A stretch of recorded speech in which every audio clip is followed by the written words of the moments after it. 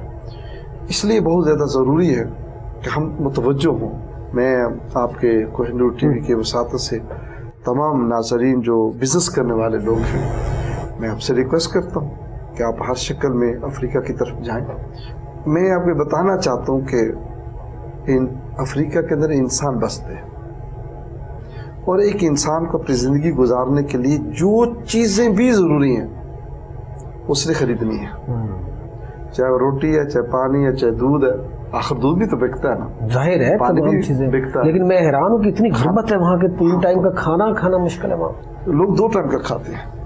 Mostly African countries 2 time کا کھانا کھاتے ہیں, دوپہر کا کھانا نہیں کھاتے. ناشتہ لٹل لیٹ کیا, شام کا کھانا تقریباً پہلے کر لیا. اور وہ صرف غربت کی وجہ سے. یس, کسی کو 3 ٹائم کا کھانا ملے کون نہیں کھاتا, ہمیں ملتا ہے ہم کھاتے ہیں نا. لیکن وہ لوگ جو ہیں غربت کی بنا پر وہ افورڈ ہی نہیں کر سکتے. بلکہ بعض ایسے علاقے ہیں جہاں 1 ٹائم کا کھانا ملتا ہے, بچوں کو 1 ٹائم کا ملتا ہے صرف. لیکن زیادہ کنسیپٹ یہ ہے نا کہ وہاں پہ جو افریقی ممالک ہیں وہاں پہ لوٹ مار قتل و غارت زیادہ ہوتی ہے. وہاں پہ یہ کنسیپٹ ہے ہمارے لوگوں کے. کوئی لوٹ مار نہیں ہے. لیکن آپ کہہ رہے ہیں کہ وہ بڑے اچھے بڑے لوگ ہیں, دل کے اتنے مہذب لوگ ہیں. دیکھیں قبائلی لڑائیاں تو ہوتی ہیں نا, وہ دیکھیں نائجیریا ایک بڑا کنٹری, اگر کسی علاقے کے اندر قبائلی کو لڑائی ہوئی بھی ہے, اب وہ سلسلہ نہیں رہا تو آج تو یعنی 1000 میل دور, 500 کلومیٹر دور وغیرہ کو کیا اثرات ہوں گے, کچھ بھی نہیں ہوتے. لیکن جو کاروباری لوگ ہوتے ہیں وہ یہ بڑے کلیور ہوتے ہیں کہ جہاں زیادہ لوٹ مار ہوتی ہے یعنی لڑائیاں ہوتی ہیں وہاں بزنس بھی زیادہ. اچھا, افریقی ممالک کے بعد میں تھوڑی سی خلیجی ممالک کی طرف آؤں گا کہ وہاں پہ بھی مسلم ہینڈز کام کر رہی ہے. وہاں کا تجربہ کیسا ہے آپ کا؟ افریقہ کا تو آپ نے بتا دیا. ہم دیکھیں ایک افریقہ کا پوچھا. اس وقت جو خلیجی ممالک ہیں ان کے اندر جو وارز ہیں اس نے بھرم بھی ختم کر دیا, ان کا عزت بھی ختم کر دی, اکنامیکلی بھی کمزور ہو گئے. دیکھیں آپ سیریا کی کیا حالت ہے, ملینز اینڈ ملین لوگ اس وقت ریفیوجیز ہیں. وار سے پہلے آپ کو بہت کم کوئی سیرین انسان آؤٹ آف دا کنٹری ملے گا. آج بیچارے لندن کی گلیوں میں مانگ بھی رہے ہیں, پیرس کی گلیوں میں سیرین کے نام پر مانگا جاتا ہے, چاہے وہ جپسی ہوتے ہیں لیکن سیریا کے نام پر مانگا جاتا ہے, حالانکہ وہ شاید نہ ہو, سیرین نہ ہو. اب اگر آپ جو ہیں فلسطین کا دیکھیں, فلسطین کے اندر کیا ہو رہا ہے, یمن کی سچویشن دیکھ لیں آپ, یہ سارے افیکٹ جو ہیں پورے خلیج کے اوپر اس کے. پھر ایک اور بڑا مسئلہ ہوا ہے, جو خلیج کے اندر جو پیسہ تھا وہ پیسہ کہاں گیا, وہ پیسہ کہاں گیا, اس سے بھی ان ملکوں کی معیشت کمزور ہوئی. سرمایہ دار جو تھا وہاں کا انہیں اپنے پیسے کو بچانے کے لیے باہر کی دنیا میں لے گیا, وہاں سے نکالا دوسرے ملکوں میں لے گیا, تو وہاں سے ختم ہو گیا. امن نہیں ہے نا وہاں پہ, جنگ تھی, ظاہر ہے جنگ میں کوئی بھی نہیں جائے گا. اس وجہ سے آ کر حالات تو وہاں کسی شکل بھی اچھے نہیں ہیں, اور آنے والے دور کے اندر اور زیادہ خراب ہونے کے چانسز موجود ہیں, کیونکہ اب ان کے درمیان کوئی بیٹھ کر کوئی مسئلے کا حل بھی کوئی نہیں تلاش کر رہا. جن طاقتوں نے کرنا ہے وہ اپنے مسائل کے لیے, یہ ایسے ہی جس طرح کہ ایک گھر بڑا گھر ہے, لوگ اس کا احترام کرتے ہیں لیکن وہ اپنے گھر کی مصیبتوں میں پھنسے ہو, وہ آپ کی مدد کیسے کریں گے. اسی طرح جو افغانستان کے اندر بڑی طاقتیں وہاں پر موجود تھیں اپنے مسائل کے اندر پھنسی ہیں, سیریا کے اوپر یا یمن کے اوپر یا دوسرے ممالک کے اندر کیا فیصلہ کریں گے.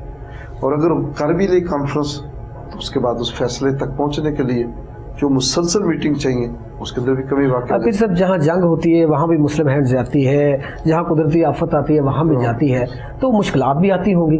کیا وہاں کی جو گورنمنٹ ہے وہاں پہ حکومت جو ہے وہ بھی کہیں سپورٹ کرتی ہے آپ کی؟ نیچرلی آپ اس ملک میں داخل ہی نہیں ہو سکتے. آپ رابطہ کرتے ہیں, ان سے کانٹیکٹ کرتے ہیں؟ اس وقت تو 50 کنٹریز میں ہمارا اپنا نیٹ ورک, وہ تو نیٹ ورک آ گیا جو بھی. ہاں لازمی بات ہے, آپ ملک کے داخل ہی نہیں ہو سکتے. آپ جب گراؤنڈ کے اندر جاتے ہیں تو پورے علاقے کو حکومتیں سنبھال لیتی ہیں, وہاں پولیس بھی ہوتی ہے, وہاں آرمی بھی ہوتی ہے, گورنمنٹ کے آفیسرز بھی ہوتے ہیں, باقاعدہ ان کے کیمپ ہوتے ہیں, باقاعدہ ان کے آفیسز ہوتے ہیں کہ آپ نے سب سے پہلے اس آفس کے اندر جا کر اپنے آپ کو رجسٹرڈ کروانا ہے. اگر وہاں رجسٹرڈ کنٹری میں نہیں ہے تو آپ نے اس کے ساتھ رجسٹر کروانا ہے، اور ان کے ذریعے سے یہ آپ کو بتائیں گے کن کن علاقوں میں کام کرنا ہے. پھر آپ سے یہ پوچھیں گے کہ آپ اسپیشلائزیشن کس سبجیکٹ پہ ہے. ہر آرگنائزیشن ہر کام نہیں کرتی. دیکھیں قدرتی آفت تو ایک الگ چیز ہوگی، وہاں پہ تو کوئی نہیں روکے گا. جب جنگ ہو رہی ہوتی ہے اسپیشلی وہاں پہ جانا تو انتہائی مشکل ہوگا، تو وہاں پہ کیا مشکلات ہوتی ہے اور کیسے مینج کرتے ہیں؟ ہم ریفیوجیز جو جنگ سے باہر نکلتے ہیں، نیکسٹ کنٹری پہنچتے ہیں، نیکسٹ علاقے میں پہنچتے ہیں، ہم وہاں جاتے ہیں جہاں گولہ باری یا اس طرح جنگ ہو رہی تھی وہاں نہیں جاتے. ہم اس میں ہم جا ہی نہیں سکتے. وہ تو جا ہی نہیں سکتے بالکل. وہ تو فوجوں کا مسئلہ ہے. ظاہر ہے وہ کوئی ایسا اسلحہ ہے، ویپن ہے، وہ دیکھے گا نہیں یہ کون ہے، وہ تو گولی تو نہیں دیکھتی نا کہ کون ہے. وہ حکومتوں کے معاملات ہوتے ہیں. ہم جو ہے ان جگہوں پہ جاتے ہیں جہاں سیفٹی ہوتی ہے، چونکہ ہمارے نزدیک جو ہمارے والنٹیئرز یا ہمارا اسٹاف ہوتا ہے اس کو سیف کرنا بہت زیادہ ضروری ہوتا ہے. اگر ہم ان کو اگر جو ہے مشکل میں ڈالیں گے تو کام کیسے ہوگا؟ بالکل صحیح ہے. اجی مجھے جانا ہے ایک شارٹ کمرشل بریک پہ، بریک کے بعد دوبارہ ملتے ہیں، ہمارے ساتھ رہیے گا.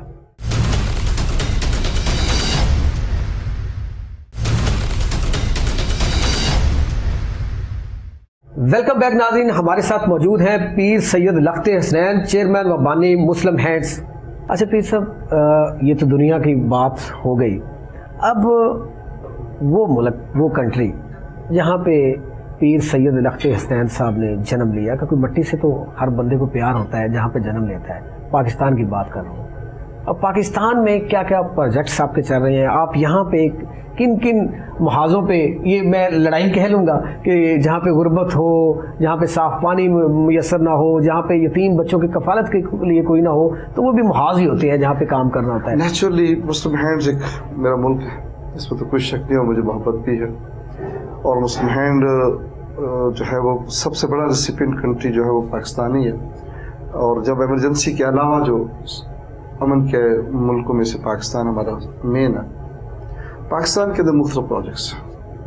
سب سے پہلے ہم جتنی ایمرجنسی پاکستان میں آئی، چاہے 2010 کا فلڈ ہو جو ہیویلی تھا، چاہے وہ پاکستان کا ارتھکویک تھا 2005 یا غالباً 6 میں، لیکن یہ بڑے ہیں، ہسٹوریکل ہیں. لیکن چھوٹے چھوٹے آتے رہتے ہیں. کبھی سیلاب کسی جگہ پر آ گیا، کبھی ہر سال کوئی نہ کوئی چھوٹا موٹا آتا رہتا ہے. اس کے اندر بھی ہم شریک ہوتے ہیں، ایمرجنسی ریلیف ہم دیتے ہیں. پھر اس کے علاوہ دوسرا جو لانگ ٹرم ہے ہمارے دو ہیں. ایک ہے ایجوکیشن کا. ٹھیک. اس وقت تقریباً 250 اسکول ہمارے پاس ہیں پاکستان کے اندر. تقریباً 45-50 ہزار بچہ ان کے اندر پڑھ رہا ہے. زبردست. اور اس وقت ہمارے جو پروجیکٹس چل رہے ہیں ان کے چلانے والے لوگوں کی جو تعداد ہے وہ 1900 سے زیادہ ملازمین جو مسلم ہیں 1900 سے زائد ہے. ہم نے پچھلے سال کے دوران 1 ارب 70 کروڑ روپیہ خرچ کیا. اس دفعہ انشاءاللہ ہم 2 کروڑ سے بھی اوپر جائیں گے، 2 ارب سے بھی، 2 ارب سے اوپر کا ارادہ رکھتے ہیں. پچھلے سال جو ہے 1 ارب 70 کروڑ، اور اس سال جو ہے انشاءاللہ اینڈ آف دس ایئر ہم 2 ارب سے بھی بہت اوپر جائیں گے. یہ سالانہ ہے آپ کا؟ 1 سال کا. ٹھیک. دیگر پاکستان کے لیے یعنی مسلم ہینڈ جو ہے اس وقت جو بڑی انٹرنیشنل این جی اوز ہیں ان میں سے جو 2-3 بڑی ہیں اتنا پیسہ خرچ کر رہی ہے پاکستان کے اندر سے. اس وجہ سے گورنمنٹ جو ہے اس چیز کو احتراف بھی کرتی ہے. محبتوں پاکستان کے اندر وزٹ کیے ہیں، آپ کے بورڈ آف ڈائریکٹرز ہیں، آپ پھر سمجھتے بھی ہیں یہاں کے علاقے کے ایک ایک گاؤں کو سمجھتے ہوں گے، شہروں کو سمجھتے ہوں گے، آپ ایریاز کو سمجھتے ہیں کہ سندھ، بلوچستان، کے پی کے، گلگت بلتستان، کشمیر ہے، پنجاب ہے، ان کے کون کون سے، جنوبی پنجاب کے اندر کون کون سے علاقے ہیں جہاں پہ کن کن کام کرنے کی ضرورت ہے. یہ بھی آپ نے سروے کروایا ہوگا؟ جی بالکل. چونکہ پورے پاکستان میں ہم کام کر رہے ہیں اور اس کی رپورٹس بھی ہمارے پاس آتی ہیں. ہمارے تمام ہیڈ کوارٹر ہیں، ان کے اندر آفسز ہیں، چاہے اسلام آباد ہیڈ کوارٹرز ہے مین، پھر اس کے علاوہ آزاد کشمیر کے اندر بھی بے شمار آفسز ہیں ہمارے، اور اس کے علاوہ پشاور کے اندر جو کے ٹی کے کو دیکھتا ہے، کوئٹہ جو ہے پورے بلوچستان، ہر صوبے کا الگ الگ سب ہے، ہر صوبے کا ہے. لاہور آفس جو ہے وہ ہمارا پنجاب کو دیکھتا ہے. اب ہم ساؤتھ پنجاب کا سیپریٹ آفس بنا رہے ہیں. اچھا. ہاں الگ سے بنا رہے ہیں؟ بالکل الگ بنا رہے ہیں، چونکہ بہت بڑا صوبہ ہے تو ہم نے ساؤتھ پنجاب کے لیے علیحدہ آفس بنا لیا. اس کے لیے ایڈورٹائزمنٹ بھی آ چکی ہے، جگہ بھی ہم نے لے لی ہے. تو میں امید کرتا ہوں اگلے 2 مہینوں کے اندر ہمارا آفس سٹارٹ ہو جائے گا. اس طرح کراچی کے اندر سندھ کو ڈیل کرنا ہے، کراچی کا ہے. پھر ان کے نیچے جو ہے یہ ریجنل آفسز ہیں، پھر ان کے نیچے ایریا مینیجرز آفسز ہیں جو ان علاقوں کو کنٹرول کرتے ہیں، مینیج کرتے ہیں، وہاں پر خدمت کرتے ہیں. الحمدللہ اس لحاظ سے مسلم ہینڈ کا، یعنی آپ سمجھیں کہ مسلم ہینڈ ایک ایسی آرگنائزیشن کہ جس کا نیٹ ورک پورے پاکستان کے اندر ہے. اور یہ کہ اللہ تعالیٰ کی رحمت ہے جس کو ہم اپنے رب کے شکر گزار. کن علاقوں میں زیادہ کام کرنے کی ضرورت ہے؟ دیکھو پانی کا مسئلہ جو ہے وہ ڈیفرنٹ ہے. بعض وہ علاقے ہیں جہاں 10 فٹ میں پانی نکلتا ہے, بعض وہ 500 فٹ میں نہیں نکلتا. ایسے ہی ہے بلوچستان میں دیکھ لیں کے اندر آپ دیکھیں یہ جتنے اوپر والے علاقے ہیں 300 400 500 فٹ پہ جا کر نکلتا ہے. مجھے کچھ چیزوں میں خوشی ہوئی ہے مسلمان نے جو کام کیا. پچھلے سال کی بات ہے قربانی کے موقع پر ہم نے رجحان تحصیل ہے راجن پور, جی راجن پور, وہاں پر ہمارے دوستوں نے پیغام دیا کہ یہاں پر لوگ تالابوں میں پانی پیتے ہیں, بارش کا پانی پیتے ہیں, بارش کا پانی اکٹھا کرتے ہیں اور پانی پیتے ہیں. سنا تو میں نے تھا یہ کوئی کڑوا پانی ہو تو اور چیز ہے, تالابوں میں پانی اسٹل پیتے رہنا صدیوں سے اور آج تک کوئی انتظام نہیں ہو. مجھے بڑی پریشانی ہوئی, میں نے انگلینڈ سے اپنی ٹیم بھیجی, پھر یہاں ہیڈ آفس سے ہمارے خالد صاحب میر پور آفس سے یہ لوگ وہاں پر گئے. انہوں نے دیکھا کہ یہ تو واقعی میرے لیے بھی حیرانگی اور پریشانی کی یہ وجہ یہ تھی کہ پاکستانی غریب کنٹری نہیں ہے, آج بھی لوگ تالاب میں پانی پیتے ہیں, تالابوں میں پانی پیتے ہیں. تو یہ بڑی دکھ کی بات ہے. اس درد کو الحمدللہ محسوس کیا, دوستوں کو وہاں بھیجا, دوستوں نے یہ منظر اپنی آنکھوں کے سامنے دیکھا کہ یہ ڈسٹرکٹ راجن پور ڈسٹرکٹ آپ کا ڈی جی خان جو ہے اس میں بلوچستان میں اور سندھ کے ایریا جو تھل وغیرہ ہے وہاں پہ یہ ہے سچویشن ایسی ہے وہ. لیکن ایک ہے پانی کی تکلیف کا ہونا, ایک ہے کہ تالابوں میں پانی پینا. تو وہاں پہ جو ہے تالابوں سے پیتے کیا وہاں پانی نیچے ہے زیادہ وہاں پہ؟ میں آپ کو بتاتا ہوں اس کا. پھر آپ نے سروے تو کروایا نا, کیا وجہ کیا تھی؟ پھر جب وہاں پر سچویشن ہوئی نظر یہ آیا کہ اصل مسئلہ کیا, وہاں ٹی ڈی ایس جو ہے زہریلا پانی ہے. اچھا. گورنمنٹ نے اس سے پہلے وہاں سروے کیا, کام کیا, تقریباً 150 فٹ تک نیچے گئے ہیں. وہ اتنا ہیوی ٹی ڈی ایس تھا کہ ان کے لیے پاسبل ہی نہیں تھا. پھر جب مسلمان نے شروع کیا, ہمارے لاہور آفس کے ڈائریکٹر خالد صاحب نے اس کو کام کو شروع کیا, تو ٹی ڈی ایس 1000 کے اندر تھا. وہ زہر ہے, لیکن ٹیکنالوجی چینج ہو گئی ہے, نئی سے نئی ٹیکنالوجی آ گئی ہے. اس کے اندر جب آر او پلانٹ لگاتے ہیں تو آپ اس کو میٹھا کر دیتے ہیں, لیکن بہت ایکسپینسو ہے. آپ کو پھر وہ پلانٹ جو لگاتے ہیں آر او وہ مہنگا ہے, کافی بہت مہنگا ہے, آسان نہیں ہے, وہ تو بہت مہنگا بھی ہے اور بڑا یعنی وہ زہریلے پانی کو میٹھا کر دیتے ہیں. پھر اس کے بعد بجلی وہاں نہیں تھی, ہم نے سولر کا سسٹم دینا پڑا. الحمدللہ اللہ نے مہربانی کی, جو صدیوں سے جو علاقہ پانی میٹھے پانی سے محروم تھا, الحمدللہ مسلم ہینڈز نے ابھی مارچ میں اسی سال مارچ کے اندر ہم نے 2 آر او پلانٹ وہاں لگائے. زبردست. اسی طرح کراچی ہے. اب کراچی دنیا کا ایک بڑا شہر ہے. کراچی سب سے بڑا مسئلہ کراچی کا پانی کا ہے, بہت زیادہ, بہت پانی کا. مجھے علم نہیں تھا, سچ بات ہے. 3 سال پہلے ہم نے آفس بنایا, 200 سے مشاورت, ٹینکر مافیا نے بڑا وہاں پر جو ہے جو دوستوں نے مجھے بتایا, میں نے ایک میٹنگ بلائی اپنے دوستوں کی, انہوں نے کہا سب سے بڑا مسئلہ تو پانی کا. پانی اصل ایسی چیز ہے کہ جس سے انسان کو شفا بھی اور بیماریوں کی پانی اس کی جڑ بھی ہے. تو کراچی کا جو مسئلہ تھا وہ آپ ٹینکرز مافیا جو ہے وہاں پر پانی بہا. اچھا, جن جھیلوں سے پانی لاتے ہیں وہ بھی ٹھیک نہیں ہے. اچھا, یہ بھی آپ کو بڑی مزے کی بات بتاؤں, وہ بھی ٹھیک نہیں ہے, وہ بیوقوف بنایا جا رہا ہے, وہاں پانی دیا جا رہا ہے, وہ بھی ٹھیک نہیں ہے. ان کے اندر بھی ٹی ڈی ایس ہے, ان کے اندر بھی زہر ہے. جتنے چاہے ہاسپٹل بنا دیں, اگر آپ کا پانی صاف نہیں ہے, ہاسپٹل وہ کیا کریں گے؟ ہاسپٹل حل نہیں ہے جب آپ کا کھانے پینے کے سسٹم ہی نہیں ہے. اس وقت پنجاب کے اندر نہیں بلکہ پورے پاکستان کی جتنی نہریں ہیں, ہر ایک نہر کے کنارے کے اوپر شہر کا گند آپ کو نظر آئے گا. بالکل ایسے ہی. اس کے اندر کیا کچھ ہوتا ہے, اس گند کے اندر ہر دنیا کی چیز جو انسان یوز کرتا ہے, چاہے وہ میڈیسن ہے, کیمیکل تک اس میں ہوتے ہیں. لیکن میں آپ کو اور بتاتا ہوں, میرا چونکہ تعلق سودرا سے ہے, وزیر آباد سے سیالکوٹ قریب ہے, وہاں لیدر انڈسٹری ہے. آپ اندازہ کریں گے سمڑیال کے ساتھ جو نہر چل رہی ہے, اس طرح شیخو پور کے اندر بھی اور بھی جگہوں پر بھی ایسا. ان لوگوں نے نہروں کے کنارے پر فیکٹری لگائی اور کیمیکل جو ہے وہی ہماری فصلوں کو بھی پینا, فصلوں کو خراب کر رہا ہے. وزیر آباد میں بہت بڑا کمپلیکس ہے 13 ایکڑ کے اوپر, اس کے ساتھ نہر چلتی ہے. ایک دفعہ میں گیا دیکھنے کے لیے, میں دیکھوں تو پورے کا پورا نہر کا پانی سرخ تھا, جو کیمیکل پیچھے سے. ہم بچپن میں مچھلی پکڑتے تو مچھلیاں نظر آیا کرتی تھی, اتنا صاف تھا پھر ایک اور ڈوگر سے بڑا ظلم جو ہوا اور آپ نے خود اپنی آنکھوں سے شاید دیکھا ہو انگریز دور کے اندر، بلکہ ہسٹوریکل انگریزوں سے پہلے بھی ہر گاؤں کے اور ہر شہر کے اندر ندی نالے بنے ہوئے تھے. انہوں نے میپنگ کی، دیکھا کہ بھائی جو فلو ہے پانی کا جب بارش بہت زیادہ ہوتی ہے کدھر چلتا ہے. انہوں نے اس کے نالے بنا دیے اور ان کو قریب سے گزرنے والے نہروں پہ تک ان تک پہنچا دیے. اب وہ نالے جتنے بھی ہیں ان کے دو سچویشن ہیں. ایک سچویشن یہ ہے کہ ان نالوں کے کنارے کے اوپر شہر کا گند ہے.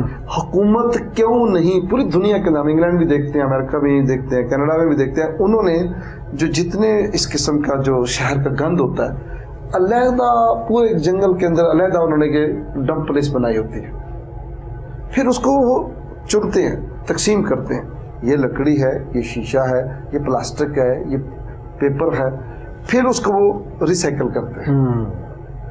آپ پورے جو اس لاہور کے اندر بھی انہوں نے بنایا ہوا ہے، وہاں پہ بھی کرتے ہیں ریسائیکل، لیکن وہ پھر بھی لوگ سب گورنمنٹ کرتی ہے اپنا کام، لیکن یہ پتہ نہیں کیوں شعور نہیں ہے. اگر ایک بنایا ہوا لاہور کی آبادی 1.5 کروڑ یعنی کہ کتنی ہے جی لاہور کی اب تو 2 کروڑ کے لگ بھگ ہو گئی، 2 کروڑ سے بلکہ وہ شاید ہوگی. اب 2 کروڑ کی آبادی کے اگر ایک آپ نے سسٹم لگا بھی لیا تو کیا کور ہو گیا؟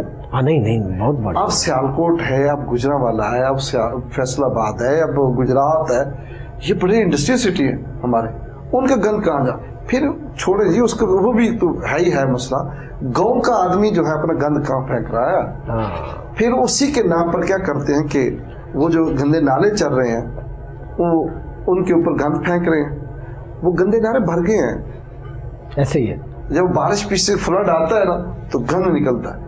اب وہ چونکہ جب میں یہ اس پہ تو ظاہر ہے آپ کے اندر کی وہ دکھتی رگ کو چھیڑا میں نے. سب ٹھیک بات یہ ہے کہ ہم اصل جڑ کو نہیں پکڑتے کہاں پہ. یہ سب بات ٹھیک ہے کہ یہ صرف حکومت کا کام نہیں ہوتا، حکومت کا کام تو صرف شعور دینا. یہ ہم لوگوں کے اندر ایک انسان زندہ ہونا چاہیے کہ ہم نے کیا کرنا ہے کیا نہیں کرنا. ہم صرف ایک بندہ میں اٹھتا ہوں کوئی اٹھتا ہے، گورنمنٹ نے یہ کر دیا جی یار، ہم بھی تو حصہ ہے نا، جیسے ہم پھر ہمارے اوپر ویسے حکمران آ جائیں گے. خیر یہ الگ ٹاپک ہے، ہمارا ٹاپک اور ہے.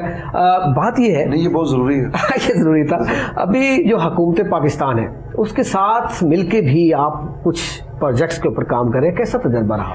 دیکھیں بہت اچھا رہا. ہم نے پہلے عرصہ دراز کبھی حکومتوں کے پاس نہیں جاتے تھے. ہمارے عوام بھی، ڈونر بھی نفرت کرتا ہے، لیکن ہم نے حل نکالا. ہم لوگ غلط ہے. مسئلہ یہ کہ کیا پیسہ حکومت کو دینا ہے؟ ہم تو نہیں دیتے، حکومت سے گائیڈ لائن لیتے ہیں. اگر آپ نے انوائرمنٹ کے اوپر کام کر رہے ہیں تو حکومت کے پاس پوری کی پوری رپورٹس ہوتی ہیں، چونکہ انہوں نے انٹرنیشنل این جی اوز کو دینی ہوتی ہے، حکومتوں کو دینی ہوتی ہے. اگر آپ پانی کے اوپر کام کر رہے ہیں تو ان کے پاس رپورٹس ہوتی ہیں. آپ ان کے پاس جا کر کہیں جناب ہم یہ خدمت کرنا چاہیے، بتائیے کون سا علاقہ بہتر ہے. وہ گورنمنٹ کے ادارے ان کے ساتھ مل کے کر لیتے ہیں، ان کے ساتھ انفارمیشن لیتے ہیں، ان کو کہتے ہیں ہمارے ساتھ مل کر کام کریں، علاقے بتائیں. مثال کے طور پر اگر ہم ڈیرہ غازی خان میں جا کر، ڈیرہ اسماعیل خان میں جا کر، ایون لاہور کے اندر کام کرتے ہیں تو ہمیں وہ ہیلپ کریں گے. فار ایگزامپل چھوٹی سی بات ہے، ڈسٹریبیوشن کرنی ہے فوڈ کی، 1000 فیملی کے اندر کرنی ہے تو وہاں 5000 فیملی آ جاتی، کیا کریں گے؟ وہاں پولیس کی ضرورت ہے. پھر گورنمنٹ یہ کہے گی آپ اس علاقے میں چلے جائیں ایمرجنسی، وہاں پر گورنمنٹ مطلب کامیاب تجربہ رہا پاکستان میں. بہت اتنا اچھا تجربہ رہا کہ آپ تصور نہیں کر سکتے. کراچی کے اندر بھی ہم گورنمنٹ کے ساتھ مل کر کر رہے ہیں، سندھ گورنمنٹ کے ساتھ کر رہے ہیں. اسی طرح ہم آزاد کشمیر کے اندر گورنمنٹ کے ساتھ مل کر کے، پنجاب کے اندر پنجاب گورنمنٹ کے ساتھ. ابھی بلکہ گورنمنٹ پنجاب کے ہمارے پاس 114 سکول ہیں جو مسلم ہینڈ چلا رہی ہے. اس طرح سندھ گورنمنٹ کے 13 سکول ہمارے پاس جو مسلم ہینڈ چلا رہی ہے. وہ مسلم ہینڈ کو ایک ایز اے انٹرنیشنل آرگنائزیشن سمجھتے ہوئے، پاکستانیوں کی سمجھتے ہوئے الحمدللہ آگے حکومت بڑھ رہی ہے اور اس میں ہمارا ساتھ ہے. کسی کو بھی کوئی اعزاز بخشا جائے تو ظاہر ہے وہ ایک اعزاز کی بات ہوتی ہے. پاکستان کے اندر پچھلے دنوں صدر پاکستان نے ستارہ امتیاز سے نوازا تو کیسا لگا؟ لوگوں سب سچ تو بات یہ ہے، زندگی میں کبھی سوچا بھی نہیں تھا کہ یہ اعزاز لینے ہیں، نہ کبھی اپلائی کیا تھا، نہ کبھی ایسا کوئی ذہن میں آیا تھا. ہم سمجھتے تھے کہ ہماری نوکری رب کے لیے ہے، وہی دینے والا. نہ کبھی حکومت کو کہا، نہ کوئی بہانے تلاش کیے. میں تو پسند ہی نہیں کرتا کسی چیز کے لینے کے لیے حکومتوں کے پیچھے جانے میں پسند نہیں کرتا. سب سے پہلے ہم دیکھتے ہیں کہ ہمارے پر ریسورسز ہیں، اپنی طرف سے کر لیں. تاکہ لانگ ٹرم لوگ. لیکن لوگوں کے ذہن میں یہ چیز پازیٹیو سینس میں ڈالنے کے لیے یہ چیزیں بڑی ضروری ہوتی ہیں. اگر گورنمنٹ دیکھ رہی ہے کہ ایک تنظیم جو ہے اچھا کام کر رہی ہے تو وہ انہوں نے دیکھو ہمیں تو علم نہیں تھا, گورنمنٹ نے خود فیصلہ کیا, ان کے اداروں نے یہ فیصلہ کیا مسلم ہینڈ. پھر اصل یہ کیا کہ مسلم ہینڈ پاکستان کے اندر اور ایک یہ چھوٹا اعزاز نہیں ہے, یہ ادارے ہی اس کو دیکھتے ہیں. ہم تو اللہ کی رحمت سمجھتے ہیں. حضور نبی کریم صلی اللہ علیہ وسلم فرماتے ہیں کہ جب لوگوں کے دلوں میں آپ کے لیے محبت ہے تو یہ رب کی طرف سے. حکومت پاکستان نے مہربانی کی, مسلم ہینڈ کو یہ اعزاز بخشا. ہمارے ڈونر کے اوپر کوئی اعزاز ہے, ہمارے اسٹاف کو, ٹرسٹیز کو. اس سے میں محسوس کیا کہ لوگوں کے اندر کانفیڈنس بہت بلڈ ہوا مسلم ہینڈ کے متعلق. ہمارا اپنا جو اسٹاف ہے اس کے اندر ایک بڑی اعتماد پیدا ہوا کہ بھائی مسلم ہینڈ کو یہ گورنمنٹ کی ریکگنیشن جو ہوتی ہے وہ ایک بڑی دولت ہوتی ہے اور گورنمنٹ کا ایک بڑا اچھا میکنزم. عابد صاحب, میں اگر مسلم ہینڈز کے اوپر بات اور جس طریقے سے آپ فلاحی سماجی کام کر رہے ہیں صرف نہ صرف پاکستان میں بلکہ 50 ممالک میں, اگر میں بات کروں آج بہت ساری انفارمیشن مجھے نہیں تھی جو میں نے آپ سے حاصل کی. میرے ناظرین بھی یقیناً اس چیز کو سن رہے ہوں گے, دیکھ رہے ہوں گے. اور مطلب افریقہ کے اور خلیجی ممالک کے حوالے سے اسپیشلی آپ نے بات کی کہ وہاں پہ ہمارا کانسیپٹ کچھ اور تھا, وہاں پہ کچھ اور چیزیں ہو رہی ہیں. پاکستان کے اندر ایسا جیسے رجحان کا آپ نے ذکر کیا کہ آج کے دور میں بھی وہاں پہ لوگ جو ہے وہ جوہر چھپڑ پانی بادشاہوں کا وہ پی رہے تھے, اور وہاں پہ آپ نے وجہ بھی بتا دی کہ کیا وجہ تھی کہ پانی جو ہے نیچے زہریلا تھا. خیر, یہ اگر میں بات کروں تو ٹائم اتنا اور بھی لے لوں تو مجھے بات کرتے ہوئے اور دل چاہے گا کہ مزید بات کروں. وقت کی قلت کے مد نظر رکھتے ہوئے میں ایک بانی مسلم ہینڈز پیر سید لخت حسنین جو خود ایک چیریٹی ورکر ہے, آپ ایک چیریٹی ورکر ہونے کی بلکہ بیسٹ چیریٹی ورکر ہیں, جو چھوٹے چھوٹے یا بڑے جو ہے پاکستان اور دنیا میں چیریٹی ورکرز ہیں ان کو کیا پیغام دیں گے کہ کیا کیا جائے عوام کی فلاح کے لیے اور کیا کس کن علاقوں میں کیا ضرورت ہے؟ سب سے بڑی بنیادی چیز ہے یہ رب کی امانت, اس کی حفاظت کرنی چاہیے اور اس کو اخلاص کے ساتھ خرچ کرنا چاہیے. اس کا پہلے پلان ہونا چاہیے, اس کی پہلے فیزیبلٹی تیار ہونی چاہیے, اس کی پوری ریسرچ ہونی چاہیے, پھر اس کے بعد اس کو جو امپلیمنٹ کرنے کا پلان آپ کے پاس ہونا چاہیے, اس کی ایگزٹ پالیسی بھی ہونی چاہیے کہ ساری عمر آپ نے ذمہ داری تو نہیں سنبھالنی, لیکن جو بھی پروجیکٹ کریں وہ اخلاص پر ہو اور اس کی جو کام کرنے کا جو طریقہ اس کا وہ اس انداز کے ساتھ ہو کہ اس کا لوگوں کو بینیفٹ ملے. ہمارا مائنڈ یہ ہے ہمارے بزرگوں کا کہ بھائی کام وہ کرو جس کی ضرورت ہے اور کام وہ کرو جو فیض رساں ہو, جو لانگ ٹرم لوگوں کو اس کا بینیفٹ ملے. کام چھوٹے چھوٹے بھی ہوتے ہیں جو شارٹ ٹرم ہوتے ہیں, کچھ لانگ ٹرم ہوتے ہیں. تو الحمدللہ میں تمام چیریٹی ورکر کو سب سے بنیادی چیز یہ کہتے ہیں کہ اللہ کی رضا کے لیے کریں. دنیا کے لیے کریں گے تو آپ پریشان ہو جائیں گے, کبھی ادھر سے آواز سنیں گے کبھی ادھر سے آواز سنیں گے, کوئی یہ اختلاف کرے کہ وہ گالی نکال رہا ہے. اگر رب کی ذات شامل نہ ہو تو انسان کبھی خدمت کا کام نہیں کر سکتا. سب سے بنیادی چیز.